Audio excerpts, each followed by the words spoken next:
السلام علیکم تمام ہی خوبصورت قارئین کو فائزہ میر اکبر کے چینل پہ خوش آمدید۔ حضرت عیسیٰ علیہ السلام کان دجال کا خاتمہ نبی کریم صلی اللہ علیہ وآلہ وسلم کی کس تلوار سے کریں گے اور وہ تلوار اس وقت دنیا میں کہاں موجود ہے؟ حضور نبی کریم صلی اللہ علیہ وآلہ وسلم کی 9 مبارک تلواروں میں سے ایک کا نام البتار ہے۔ یہ تلوار سرکار دو عالم نبی کریم صلی اللہ علیہ وآلہ وسلم کو یثرب کے یہودی قبیلے بنو قینقاع سے مال غنیمت کے طور پر حاصل ہوئی۔ اس تلوار کو سیف الانبیاء نبیوں کی تلوار بھی کہا جاتا ہے۔ اس تلوار پر حضرت داؤد علیہ السلام، حضرت سلیمان علیہ السلام، ہارون، زکریا، یحییٰ علیہ السلام، عیسیٰ علیہ السلام اور محمد مصطفیٰ صلی اللہ علیہ وآلہ وسلم کے اسماء مبارک کنندہ ہیں۔ یہ تلوار حضرت داؤد علیہ السلام کو اس وقت مال غنیمت کے طور پر حاصل ہوئی جب ان کی عمر 20 سال سے بھی کم تھی۔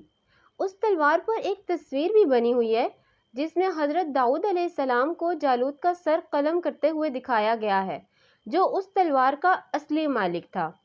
تلوار پر ایک ایسا نشان بھی بنا ہوا ہے جو بترا شہر کے قدیمی عرب باشندے البادیون اپنے ملکیتی اشیاء پر بنایا کرتے تھے۔ بعض روایات میں یہ بھی ہے کہ یہی وہ تلوار ہے جس میں حضرت عیسیٰ علیہ السلام اس دنیا میں واپس آنے کے بعد کان دجال کا خاتمہ کریں گے اور دشمنان اسلام سے جہاد کریں گے۔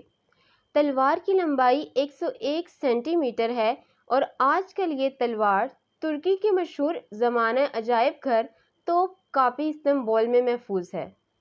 دجال کے خاتمے کے بعد حضرت عیسیٰ علیہ السلام اسی حال میں ہوں گے کہ اچانک اللہ تعالیٰ کی طرف سے ان کے پاس یہ وحی آئے گی کہ میں نے ایسے بندے پیدا کیے ہیں جن سے لڑنے کی قدرت و طاقت کوئی نہیں رکھتا۔ تم میرے بندوں کو جمع کر کے کوہ طور کی طرف لے جاؤ اور ان کی حفاظت کرو۔ پھر اللہ تعالیٰ یاجوج ماجوج کو ظاہر کریں گے جو ہر بلند زمین پھلانگتے ہوئے اتریں گے اور دوڑیں گے۔ ان کی تعداد اتنی زیادہ ہوگی کہ جب ان کی سب سے پہلی جماعت بحر طبریہ سے گزرے گی تو اس کا سارا پانی پی جائے گی۔ پھر جب اس جماعت کے بعد آنے والی جماعت وہاں سے گزرے گی تو بحر طبریہ کو حالی کہے گی کہ اس میں بھی کبھی پانی تھا۔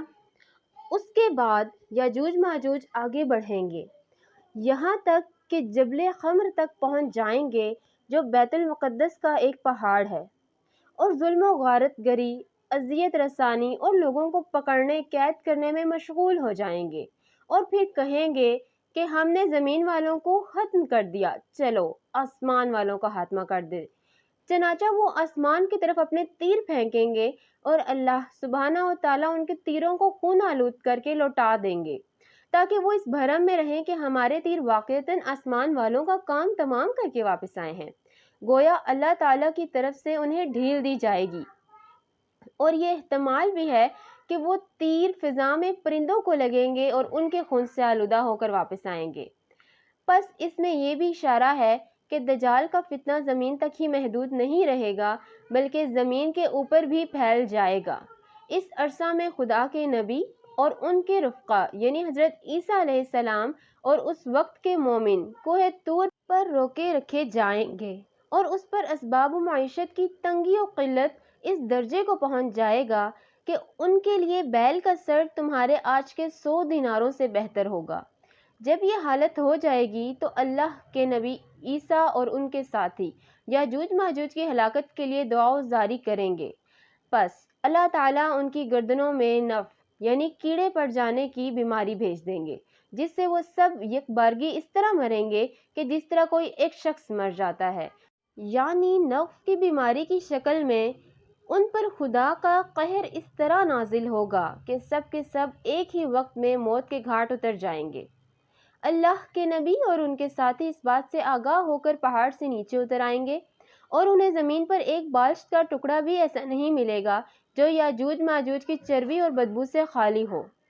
اس مصیبت کے دفع کے لیے حضرت عیسیٰ اور ان کے ساتھی اللہ تعالیٰ سے دعا کریں گے۔ تب اللہ تعالیٰ اونٹ کی گردن جیسے لمبی گردنوں والے پرندوں کو بھیجے گا جو یاجوج ماجوج کی لاشوں کو اٹھا کر جہاں اللہ کی مرضی ہوگی اٹھا کر پھینک دیں گے۔ ایک اور روایت میں یہ ہے کہ وہ پرندے ان لاشوں کو فہبل میں ڈال دیں گے۔ فہبل یہ دراصل ایک ایسی جگہ کا نام ہے جو بیت المقدس کے علاقے میں واقع ہے۔ دوسرے معنی گڑھے کے ہیں اور ایک معنی پہاڑ سے گرنے کے ہیں۔ اور مسلمان یاجوج ماجوج کے کمانوں، تیروں اور ترکشوں کو 7 سال تک چلاتے رہیں گے، پھر اللہ تعالیٰ ایک زوردار بارش بھیجیں گے جس سے کوئی بھی مکان، خواہ وہ مٹی کا ہو یا پتھر کا، خواہ صوف کا ہو، یہ نہیں بچے گا۔ وہ بارش زمین کو دھو کر آئینہ کی طرح صاف کر دے گی۔ پھر زمین کو حکم دیا جائے گا کہ اپنے پھلوں یعنی اپنی پیداوار کو نکال اور اپنی برکت کو واپس لا۔ چنانچہ زمین کی پیداوار اس وقت اس قدر بابرکت یا افراد ہوگی کہ 10 سے لے کر 40 آدمیوں تک کی پوری جماعت ایک انار کے پھل سے سیراب ہو جایا کرے گی۔ سبحان اللہ۔ اور اس انار کے چھلکے سے لوگ سایہ حاصل کریں گے۔ نیز دودھ میں برکت دے دی جائے گی، یعنی اونٹ اور بکریوں کی تھنوں میں دودھ بہت ہوگا، یہاں تک کہ دودھ دینے والی ایک اونٹنی لوگوں کی ایک بڑی جماعت کے لیے کافی ہوا کرے گی۔ دودھ دینے والی ایک بکری آدمیوں کی ایک چھوٹی سی جماعت کے لیے کافی ہوگی۔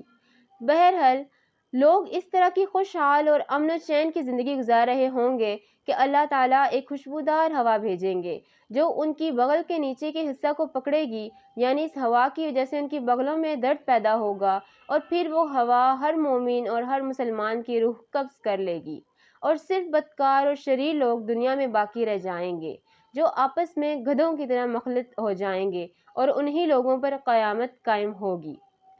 یا اللہ ہمیں دجال کے فتنے سے بچانا، آمین ثم آمین۔ اگر آپ کو ہماری ویڈیو اچھی لگی ہو تو ہمارے چینل کو سبسکرائب کر دیں، ہماری ویڈیو کو لائک کر دیں۔